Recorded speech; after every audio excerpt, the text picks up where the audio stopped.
Oh, hey there, Wizard, welcome back. Now, I don't know about you, but I'm definitely in the mood to do some shooting. So today we'll be revisiting the IWI Carmel with some accuracy testing. And then we can really kind of solve that question of if it's that close-range workout system or kind of a long-range powerhouse. But let's get to it and find out.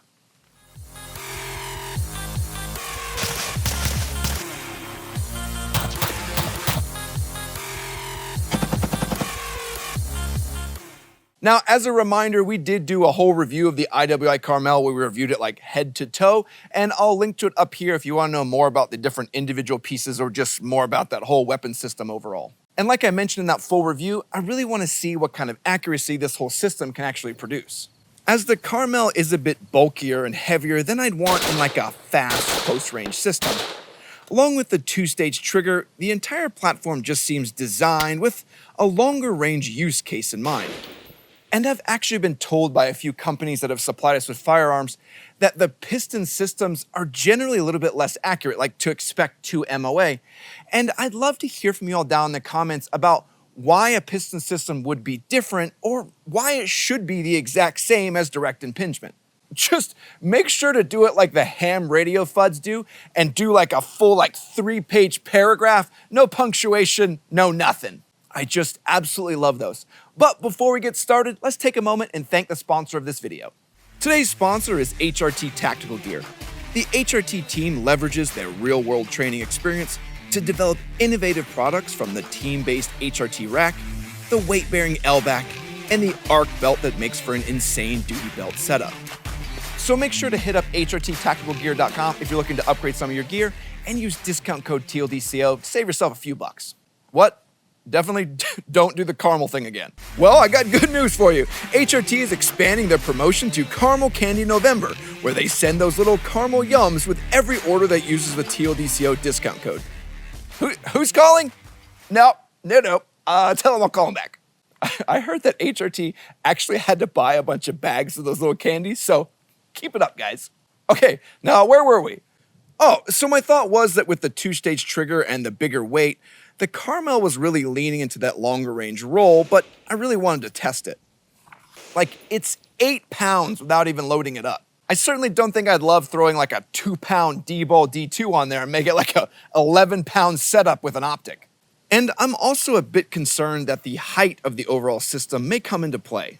But I tell you what, there's no way to know unless we just go test this thing. Now remember, I'm just a regular shooter, and that's actually what I want to see. I want regular results on a regular day from regular shooting. I don't really want the results of an elite shooter or some FUD using some ridiculous lead sled. So I'm probably going to pull a few shots and the wind is probably going to take a couple of them also. But the results are going to be in line with like the real world. Can you probably shoot it better? Yeah, that's very likely. But with all the optics I shoot, I'm not a bad shot. And I think my results will give 99% of you what to expect in terms of accuracy. One note though is that my trigger cam also messes with the eye relief a bit, so I have to use the PLXC at about 6x to keep it all clean and easy to see. So recording through the actual trigger cam to show you these results adds in a fun little variable too. But let's just get started on it. I'll chime in kind of as we go through the shooting. Let's start with 3 5-shot groups, and then we'll share like what our MOA spread is after each group, and then we'll do like a final average at the end. All right, wait, so what's this? Oh, so I shot a few rounds to confirm 0 on the rifle also. And to add, I'm using 77 grain S&B, as this ammo has been great in terms of accuracy across multiple optics we've tested. Overall, the 0 seemed fine, and I probably could have just started shooting. But I mostly just wanted to make sure I was still on target after tossing this whole rifle setup around a couple times. Looking at the results, the target had all shots almost touching, and while we're close at 50 yards, it was calculated out to be a .75 MOA group. And it's not a bad group, but I'm shooting from a bench, and that's not an accurate representation of pretty much anything. But it's still a result, and I'll put it up here to keep our running average going. Let's go ahead and move into the prone and start our first 5-shot group. All right, so I'm using the chevron as a point. I'm trying to aim for the left circle, trying to get the chevron tip right at the bottom, trying to just line everything up. And, okay, yeah, so I'm a 50-yard 0, so we're going to be a little high, but really, we're just looking at the groups anyway, though. So, all right, that's pretty good. Looks like those 2 shots are touching. I'm happy there. I think I'm bumbling around a little bit if I'm paying attention, though. And still fairly close on that one. It seems like I'm fishing to the right continually, though. Like, I can't get it back on target if I'm just paying attention. All right. Still a good group, though. Right on top of each other. Get it over where it needs to be. I think looks like I'm trying to fight it. Yeah, I'm definitely trying to fight it. Yep. Come on. Line it up. There you go. Line it up. Oh, yeah. Totally yanked that one. See, I was just rushing it, and I just couldn't get balanced right. So I definitely pulled that last one, but otherwise, I think it would have been a pretty good group. Looking at the numbers, that first group gave us a 1.62 MOA grouping, which updates our group average to 1.18 MOA. Still pretty respectable so far. Now, the thing I'm starting to notice, and you may see it too, is that fatigue is working its way in. And it's interesting now that I'm watching the footage along with you all, as the rifle height actually has me pretty high up on my elbows. And I think that high mount is definitely going to cause some fatigue issues. Like, the longer I shoot, the less accuracy I'm going to get. And that's even a 1.5-inch mount on the top of that optic. But tell you what, let's just keep going and see what we get off of group number 2. All right, here we go, round 2. I'm going to aim for the center circle, just trying to put the tip of the chevron right at the bottom of the circle. And we'll see what we can get. And I think I yanked that one. I don't know why it's all the way over to the right. I can see here I went ahead and shifted my bag and everything. I was like probably wondering what happened there. But let's see if we can realign everything and stabilize. It looks like a little bit more stable now that I have the bag set up a little better. And next shot is, looks like it's really close to the first one.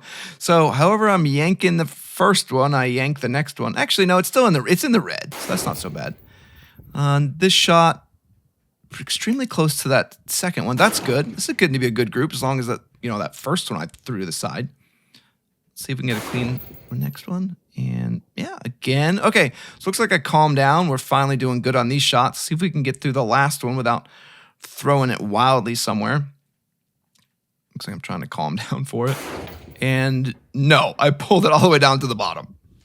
Well, I was feeling pretty good after yanking the first one and getting a pretty solid grouping, then I yanked the last one. So let's see what our grouping numbers were. Here we actually improved slightly, which is funny. We instead got a 1.53 MOA group, moving our group average to 1.3 MOA. And at this point, I'm kind of having another complaint too, and that's the actual rear stock. I'm using a rear bag like usual, but there's just like no surface area along the bottom.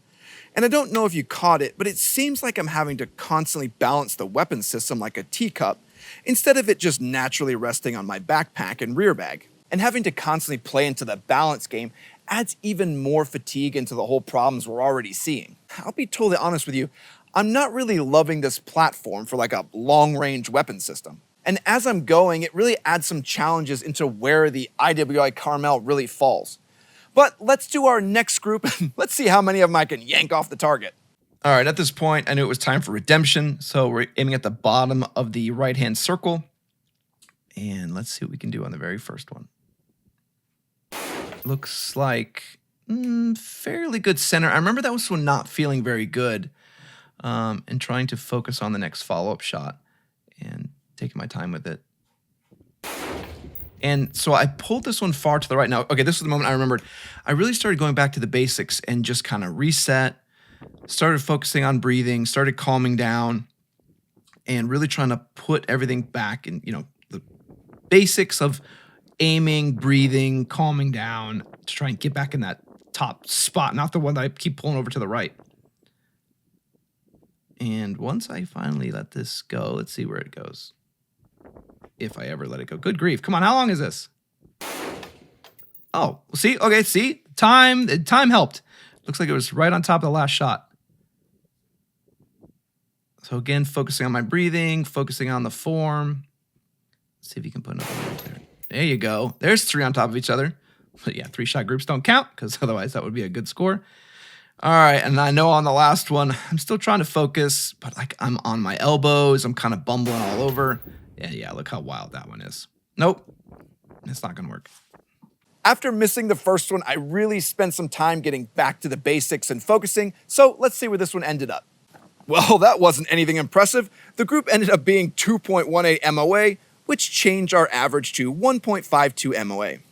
And 1.5 is respectable, but I think you can tell from the footage that I can't really get the Carmel to stabilize, and I kind of have the reticle just dancing all over the place. So tell you what, let's do something fun, and let's go shoot it fast instead of taking our time, and let's just do like a 3-shot group, because that's how people on the internet get good results. All right, this time we're just gonna go fast. Bottom tip of the circle, and move as quick as we can. First shot, a little bit to the right. Maybe I need to move those optics around. I don't know, maybe I'm off a little bit. Second shot, we're going nearby it, not too bad. Third shot, there you go. Not too bad of a group, actually. Well, I don't know how much faster that was than the other rounds we did, but at least you can see what it'll do when you have some wind and you're bobbling all over the place. And as we take a look at it, the end result of the final 3-shot group was 1.02 MOA, which is hilarious as the fast-shooting 3-shot group was our best grouping at 100 yards. Because 3-shot groups aren't real results for anything. But it's a data point, and we'll update our average to 1.4 MOA. Now, we also did a poll on the channel page, and most folks agreed that like a 1 to 1.5 MOA is kind of the accuracy that they would expect out of like a generic barrel. And could I shoot more accurately if I practiced more and didn't go out on a windy day? I could. I absolutely could. But again, I just want to give you everyday accuracy as to what you can expect out of this without kind of, messing with the results. Overall, I'm not going to lie to you. Shooting the Carmel today for accuracy made me kind of confused. The relatively tall upper receiver and low stock surface area made long-range shooting a challenge. And while I can use it for longer range shots, it never seemed to harmonize with me when I was doing that. And the 1.4 or 1.5-ish MOA is not like magical for long-range shooting. It's a bit more confusing as it would be more ideal for like a 2 MOA red dot optic, as the barrel could perform better than the accuracy of the optic, but with the massive weight of the Carmel and awkward shape, it just doesn't scream short range either.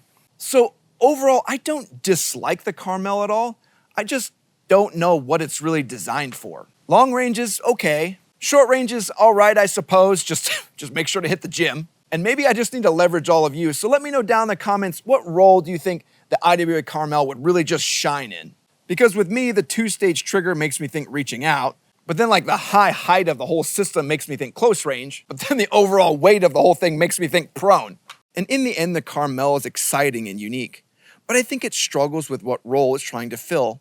And while it's fun to shoot, it's just not really shining in any use case. But it was cool to get to see and to play with, and I'll also say to sound off in the comments if there's some other IWI weapon systems you also want to see on the channel. As I personally want to see the 18-inch SPR IWI Zion in the future and see what that setup can do. So keep your fingers crossed we can see that one, and I'll even test it against our 18-inch optics testing platform with that boringly accurate Criterion core barrel. But I hope this review testing out the IWI Carmel accuracy was useful in your purchasing decisions. I want to say thanks to all of our Patreon members and all of our YouTube members. You guys make it possible we can see all this stuff and test everything out and get to go out to the range and just shoot and test things. It's super fun. And I want to say thanks to everyone that likes, comments, and subscribes. Comment down below as to all the things I mentioned and the use cases and what weapon systems you like and everything about the IWI Carmel. Just all that random stuff. All right, everybody. Watch out.